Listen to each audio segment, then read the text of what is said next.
Specialty Food Association. I hope this presentation finds you healthy today. This is Giacomo Pagano representing the greatest tomato from Europe. And I have the last round today happen to be a great Sicilian dish called Bucatini alla Norma.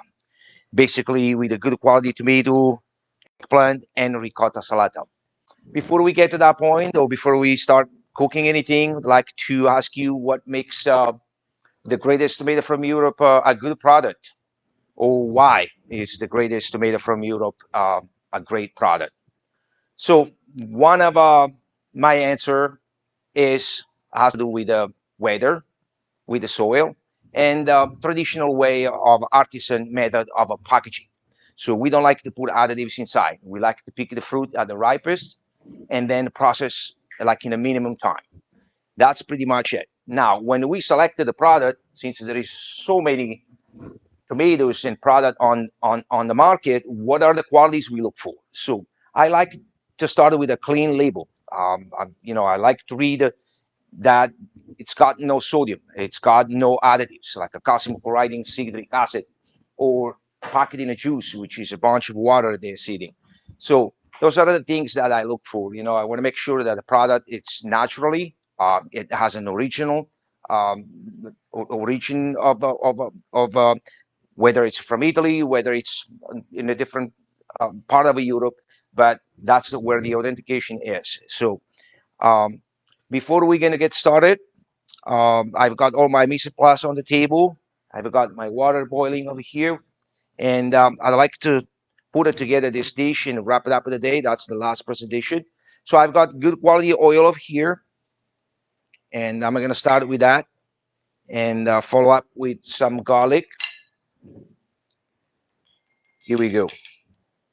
Then I got some Calabrian chili pepper, which are very popular and good for your health. So we're gonna just for.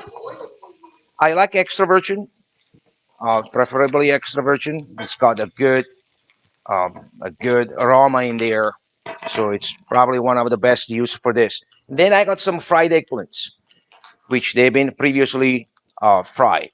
If you're sensitive in frying them, you could definitely bake it instead.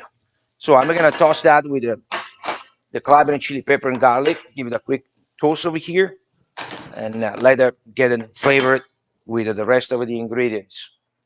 Again, just increase the heat a little more, and then splash it with a little white wine over it, just like that. That's it. Increase the heat. Let reduce the wine down for a minute. Here we go. Stir a little bit, and before we get to that, now we're gonna just drop in the pasta, my boiling water. Here we go. I'm gonna use some salt for flavor and some oil to prevent from sticking together. Stir the pasta. Sorry, go for it. Melanzana. That's a kind of tough one. Yes. So not many people can pronounce that. Melanzana. It's a kind of um, the tough word, but it is. That's what it's called. Now the wine is pretty much all gone. It is from Sicily, very popular. I'm again adding the passata sauce, as you can see, very smooth, velvet, and beautiful looking sauce. So I put this all in here. Done. I'm going to reduce the heat, having a little salt in, just like that. Whoa, it's bubbling, so they reduce down. And pepper. Here we go. Let's give another stir over here. Here we go. If you have questions, this is a good time to answer, since the sauce is going to be reducing for about 10 minutes, I would say. Just enough time for the pasta to get nice and al dente. Chef, what's your favorite form of tomatoes to use? Crushed, whole peel? Whole peeled is pretty much the most popular, but you know, You can use also the passata, which is the seed with no skin and no seeds. We have the chopped, which is an incredible product. Very, very, very popular for variety of recipes. Um, Tomatoes offer incredible amount of health benefits. One of them is the high amount of lycopene, which is a great compound against cancer. So I would encourage you to eat tomatoes on a daily basis, so they can keep you healthy. There is vitamins in there. There's minerals. So there's nothing wrong than eating like a truckload of tomatoes a day. Yes, and specifically, canned tomatoes have a higher amount of lycopene, maybe to the pasteurization. They just develop this strong amount of lycopene that it's very beneficial compared to the fresh tomato if you pick it from from the plant.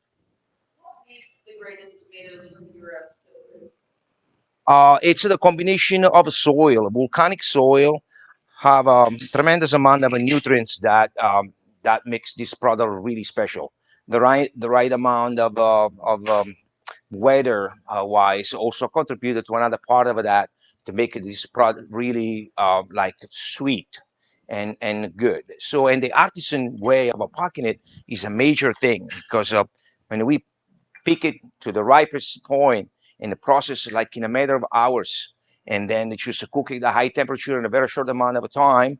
That's what makes this product stand out compared to the others. Because over here they speed up the process. They don't pick the fruits when it's ripe, and then they add the calcium chloride for a fast pace in packing it, and then they flavor it with a tremendous amount of sodium, and then they pack in this juice which is all water diluted, and it's just a lousy product. So I'm Italian, so I'm gravitated to Italian product because they've been around for centuries, and it's really a good product. You use it and never fails in any recipe that you put it together. So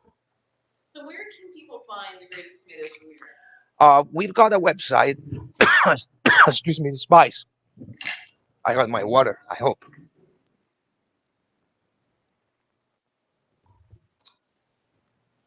We got a website that the greatest tomato from Europe.com.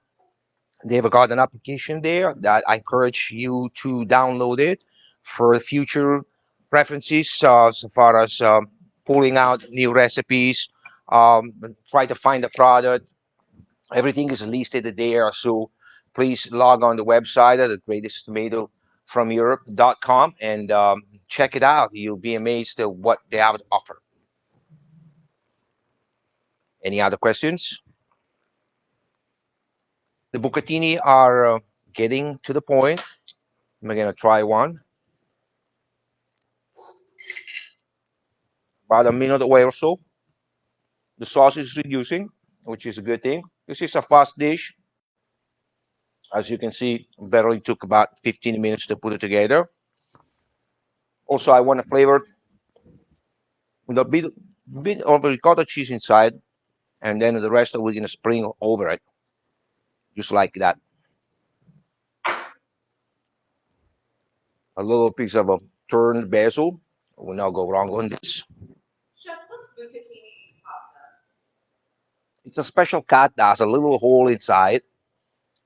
That's called the bucatini. The buco. It means hole. So bucatini is a little tiny hole through the pasta, and that makes that kind of a unique, unique cut. So it's kind of funny, but it's really really popular um, in Italy. The bucatini. You'll find the bucatini in many places around Italy. So this is pretty much coming out of the water, and let's try one more, and it's pretty much done. You guys have any other questions? Started at a young age with the family, most friends. It was an incredible pleasure to be around the family, smell the food that they were dishing out, and being able to share with them. That's where I got my passion. Then moving to the States, I joined the Orange Coast College. That's where I did my culinary there. And then I did my internship at the Ritz-Carlton for 5 years, and that was it. So now it's been 25 years that I'm cooking, and I never get tired of it. Growing up, what was your favorite dish that your mom cooked? My mom used to make this incredible dish called tagliatelle a forno. It's another kind of a version of a pasta, a little bit like a ribbon, flat and long, and it was all tossed together with the fresh peas, mushrooms, and Italian sausage with the tomato, Parmesan cheese, a bunch of herbs. It was just right to the oven, and the smell was going around the house. Was crazy, but the flavors were just intense. You know, you gotta have a second dish. One was not enough. Kind of missed that dish since my mom passed away. So that was one of my great memories. So this is pretty much ready to go. Look, nice and creamy. There's no water over here, so it's perfectly. See that took about 10-15 minutes to reduce it. That's the beauty cooking with a quality product.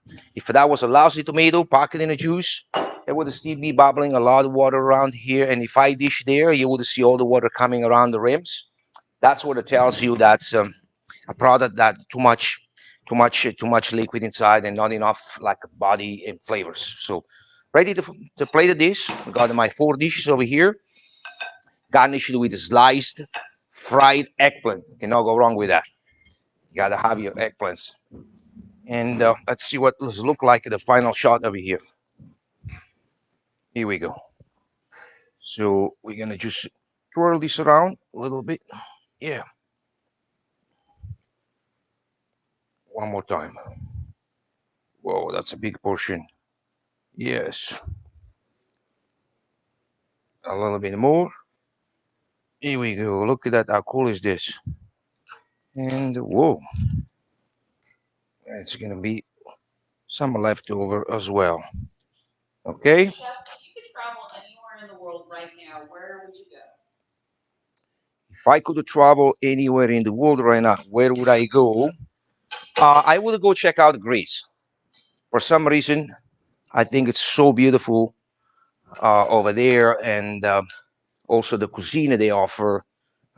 It's amazing. So I would love to check out Greece since I never been to Greece. That would be a good place on my bucket list. One of these days, when you don't see me cooking over here, you may think, "Where's the chef?" He may be in Greece. So, so this is it. Look at that, perfectly enough for four. I've got more cheese, of course. See that? There is no water leaking. It's nice and compact. Not a sprinkle of ricotta salata. Got to go with this dish.